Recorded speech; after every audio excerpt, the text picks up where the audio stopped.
ایک اعتراض یہ کیا جاتا ہے کہ دین میں بہت زیادہ سختی ہے، آزادی کے منافی، انسان کی آزادی چھین لیتا ہے، انسان اپنے آپ کو سعید اور خوش بخت نہیں سمجھتا، اچھی زندگی، آزادی کی زندگی نہیں گزار سکتا۔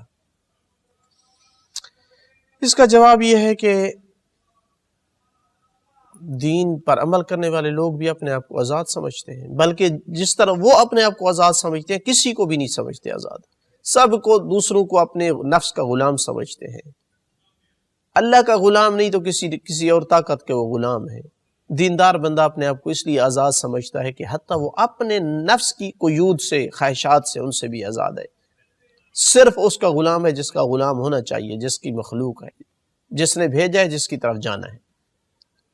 تو وہ تو کبھی دل تنگ نہیں ہوا کہ میری آزادی چھن گئی ہے۔ پھر اعتراض کرنے سے پہلے یہ دیکھنا چاہیے آزادی ہے کیا؟ کہ آزادی اسی کا نام ہے کہ انسان جو کچھ کرتا پھرے، اس کو کوئی نہ روک ہو، نہ ٹوک ہو، نہ، اگر ایسا ہے تو پھر قانون بنانے کی ضرورت نہیں ہے، پھر قید خانے، جیل خانے بنانے کی ضرورت نہیں ہے، پھر پولیس کی ضرورت نہیں ہے، ہر کسی کو آزاد چھوڑ دیا جائے۔ پھر کیوں ان کے خلاف دفعات لگتے ہیں کچھ لوگوں؟ اس کے معلوم ہوا کہ آزادی یہ نہیں ہے کہ انسان کے دل میں جو کچھ ہے کرتا رہے۔ کیا ہے پھر آزادی کی تعریف؟ جب آپ آزادی کی تعریف صحیح کریں گے پتہ چلے گا کہ نہیں، دین آزادی کے منافی نہیں ہے۔ ہر وہ کام جو معاشرے کو نقصان دے، ہر وہ کام جو انسان کو اپنے آپ کو نقصان دے، اسی لیے کوئی اپنے آپ کو مارنا چاہے تو اس پہ بھی، اس کے خلاف بھی قانون ہے۔ مثلا جو نوجوان ریسلنگ کرتے ہیں، اپنے آپ کو مارتے ہیں نا، موٹر سائیکل سے گراتے ہیں، ون ویلنگ کرتے ہیں مثلا، جبکہ ان کے خلاف کیس ہوتا ہے۔ تو اس کا مطلب ہے کہ اپنے آپ کو نقصان یا معاشرے کو نقصان دینے کی اجازت نہیں ہے، اس کے علاوہ انسان کو آزادی ہے۔ اب نقصان کس میں ہے؟ اس میں اختلاف ہے۔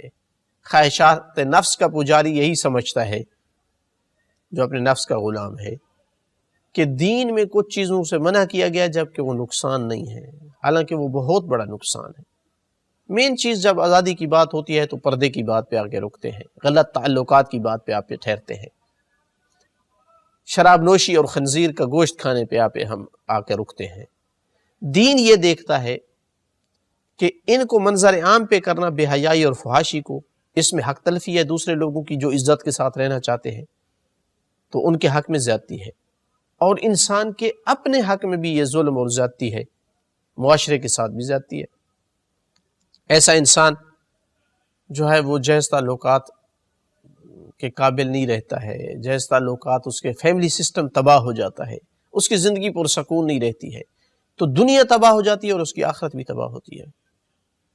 خنزیر کا گوشت کھانا ہو یا شراب نوشی ہو، اس میں انسان کی اپنی ہلاکت ہے، اس کی عقل پہ پردے پڑ جاتے ہیں، انسان صحیح سوچ سے ہاتھ دھو بیٹھتا ہے۔ تو جسمانی نقصان ہے، روحانی نقصان ہے، دنیاوی نقصان ہے، آخرت کے نقصان ہے، اپنے نقصان ہے، معاشرے کا نقصان ہے۔ جس چیز سے دین منع کیا ہے، اس لیے منع کیا ہے کہ اس میں انسان کا نقصان تھا۔ تو ایسی چیز سے منع کرنا، آپ خود کہتے ہیں نقصان دہ چیز سے منع کرنا، یہ آزادی کے منافی نہیں ہے۔ تو لہٰذا دین جو ہے آزادی کے منافی نہیں۔ ہاں، جن چیزوں سے دین نے روکا ہے وہ بھی تب ہی دین روکتا ہے جب آپ منظر عام پہ آ کے کرتے ہیں، سزا تب ملتی ہے۔ اگر آپ کوئی تنہائی میں کرتا ہے تو گناہ کر رہا ہے، لیکن دین یا مثلا اسلامی حکومت یا اس کو کچھ نہیں کہے گی، کسی کو پتہ ہی نہیں ہے کر رہا ہے۔ تو معلوم ہوا کہ آپ پر سختی تب ہوگی زیادہ اور آپ کو سزا ملے گی جب آپ یعنی منظر عام پہ آ کے کریں گے، دوسرے معاشرے کو بھی خراب کرنے کی کوشش کریں گے، ان کو بھی غلط لائن دینے کی کوشش کریں گے، تو اس میں حق تلفی ہے معاشرے کی۔ اس لیے دین جو ہے وہ ایسی چیزوں سے روکتا ہے۔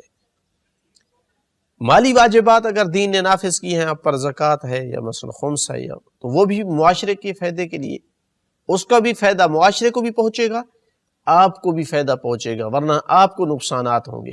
اگر مالدار عیاشی زندگی گزارتا ہے، عیاشی کی، اور غریب جو ہے وہ تنگی کی زندگی گزارتا ہے، تو اس کے خلاف حسد کی آگ لگتی ہے اس کے دل میں، پھر وہ انتقام لینے کی کوشش کرتا ہے، نقصان پہنچانے کی کوشش کرتا ہے، چوری ڈاکے کی کوشش کرتا ہے۔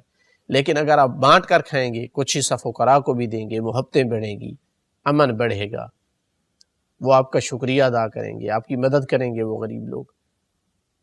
تو چاہے واجبات ہیں دین کی جانب سے یا کچھ چیزیں حرام ہیں، وہ آزادی کو سلب کرنے کے لیے نہیں ہے، وہ آپ کو زیادہ سے زیادہ دنیاوی بھی اور اخروی بھی اچھی زندگی گزارنے کے لیے ایک لائن پہ چلانا مقصود ہے۔ اسی وجہ سے دین پر عمل کرنے والے آدمی کبھی بھی محسوس نہیں کرتے کہ ان کی زندگی تنگ ہو چکی ہے۔ آزادی کا معنی آپ غلط کرتے ہیں، پھر دین پہ اعتراض کرتے ہیں کہ دین نے جو ہے وہ ہمیں آزاد زندگی، ہماری آزادی جو ہے وہ ہم سے چھین لی ہے۔